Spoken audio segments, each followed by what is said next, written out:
नहमदुहु व नुसल्ली व नुसल्लिमु अला रसूलिहिल करीम अम्मा बाद।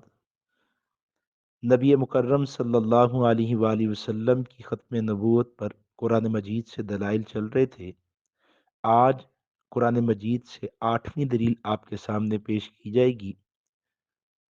सूरह निसा आयत नंबर 115 में अल्लाह रब्बुल इज़्ज़त फरमाते हैं, वमन युशाकिकिर रसूला मिन बअदि मा तबय्यन लहुल हुदा वयत्तबि गैर सबीलिल मुमिनीन नुवल्लिहि मा तवल्ला व नुस्लिहि जहन्नम वसाअत मसीरा। कि जो शख्स इस रसूल की मुखालफत में चला बाद इसकी कि उसके लिए हिदायत जाहिर हो चुकी है, वयत्तबि गैर सबीलिल मुमिनीन और मोमिनों के रास्ते के अलावा चला, नुवल्लिहि मा तवल्ला वो जहाँ चल रहा है अल्लाह फरमाते हैं हम उसी राह पर उसे चलाएंगे, व नुस्ली जहन्नम और फिर उसका ठिकाना जहन्नुम है, व साअत मसीरा और ये बुरा ठिकाना है।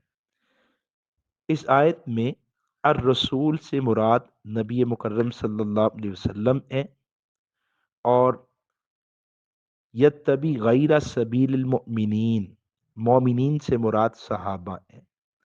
इस आयत में अल्लाह रब्बुल इज़्ज़त एक तो नबी अलैहिस्सलाम की इत्तिबा का हुक्म दे रहे हैं और दूसरा हज़रात सहाबा जो इस आयत के नज़ूल तक ईमान ला चुके हैं उनकी इत्तिबा का हुक्म दे रहे हैं। और नबी अलैहिस्सलाम की इत्तिबा से हटकर चलने वाले और मोमिनीन के सहाबा के रास्ते को छोड़कर किसी और रास्ते पर चलने वाले को अल्लाह ताला जहन्नमी ठहरा रहे हैं, मोमिनीन के इस्लाम के रास्ते से हटा हुआ बता रहे हैं।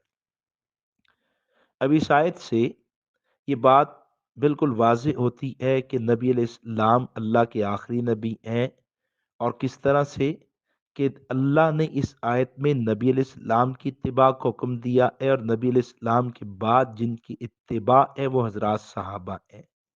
अगर नबी अलैहिस्सलाम के बाद किसी और को नबूवत मिलना होती तो फिर अल्लाह रब्बुल इज़्ज़त इस आयत में नबी अलैहिस्सलाम की इत्तिबा के बाद उस आने वाले नए नबी की इत्तिबा का जिक्र करते।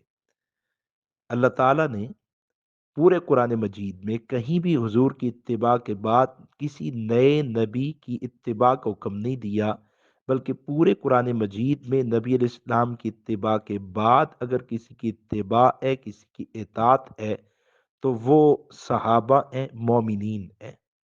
यहाँ पर ये बात भी अच्छी तरह समझ लेनी चाहिए कि अगर कहा जाए कि नबी अलैहिस्सलाम के बाद भी किसी को नबूवत मिलनी है तो फिर सवाल जहन में आता है कि वो जो नया नबी आएगा वो मोमिनीन की सहाबा की इत्तिबा करेगा या नहीं।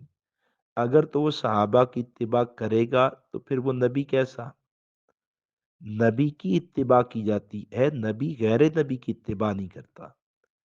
और अगर वो नया आने वाला नबी सहाबा की इत्तिबा नहीं करता तो फिर कुरान मजीद की आयत बता रही है कि जो सहाबा की इत्तिबा में ना चले, मोमिनीन के रास्ते से हटकर चले, सहाबा की इत्तिबा ना करे, उसका ठिकाना जहन्नुम है। तो इस आयत ने बिल्कुल दो टोक बता दिया, नबी अलैहिस्सलाम की इत्तिबा है और नबी अलैहिस्सलाम की इत्तिबा के बाद अगर किसी की इत्तिबा है तो वो कोई नया नबी नहीं है, बल्कि वो हजरात सहाबा हैं जिनकी इत्तिबा बनती है। कादियानियों को इस आयत पर भी गौर करना चाहिए और हक की तरफ रुजू करना चाहिए। समझ लेना चाहिए कि अल्लाह रब्बुल इज़्ज़त ने पूरे कुरान मजीद में नबी अलैहिस्सलाम के बाद हज़रात सहाबा की मोमिनीन की इत्तिबा का हुक्म देकर हमें ये बात बताई समझाई है कि नबी अलैहिस्सलाम के बाद किसी को नबूवत नहीं मिलनी, नबी अलैहिस्सलाम के बाद इत्तिबा है तो वो हज़रात सहाबा की है और अगर कोई हुज्जत है तो वो हज़रात सहाबा हैं। अल्लाह करीम हमें सही समझ अता फरमा दे।